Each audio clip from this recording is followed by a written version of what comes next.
সংখ্যালঘু হিন্দু সম্প্রদায়ের উপর ধারাবাহিক নির্যাতন, ইস্কনের সন্ন্যাসী চিন্ময় দাসের গ্রেপ্তার এবং সাম্প্রদায়িক হিংসার ঘটনার ফলে তলানিতে ঠেকেছে ভারত বাংলাদেশ সম্পর্ক। এরই মধ্যে ভারতের সীমান্তে সেনা মোতায়েন এবং ভয়ঙ্কর সব অস্ত্র নিয়ে মহড়া দুই দেশের মধ্যে কূটনৈতিক টানাপোড়েনকে আরও জটিল করে তুলেছে বলে সূত্রের খবর। উত্তর পূর্ব ভারতের অসম ও মণিপুর সীমান্তে ভারতীয় সেনার বিপুল উপস্থিতি বাংলাদেশ সরকারের উদ্বেগ বাড়িয়েছে। চট্টগ্রাম সীমান্তের কাছাকাছি প্রায় ৩৫,০০০ সেনা মোতায়েনের পাশাপাশি পিনাকা গাইডেড মিসাইল প্রস্তুত রাখার বিষয়টি আন্তর্জাতিক মহলেও চর্চার বিষয় হয়ে উঠেছে। এই বিষয়ে একটি মন্তব্য উদ্বেগ বাড়িয়েছে। এদিকে ইউনূস সরকারের কড়া পদক্ষেপে সীমান্ত দিয়ে বাংলাদেশিদের ভারতে আসার সমস্ত পথ বন্ধ হয়ে গেছে।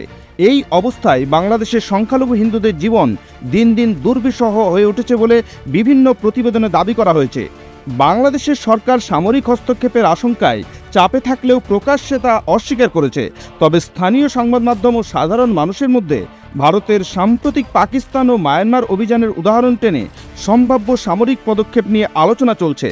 কূটনৈতিক মহল মনে করছে ভারত পরিস্থিতি নিয়ন্ত্রণে আরও কঠোর পদক্ষেপ নিতে পারে, তবে সামরিক হস্তক্ষেপ আদৌ হবে কিনা তা নিয়ে জল্পনা চলছেই।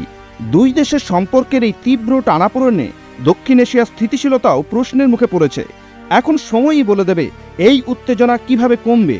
তবে সাম্প্রতিক ঘটনাবলী বাংলাদেশের জন্য যে অশনি সংকেত বহন করছে তা নিঃসন্দেহে বলা যায়।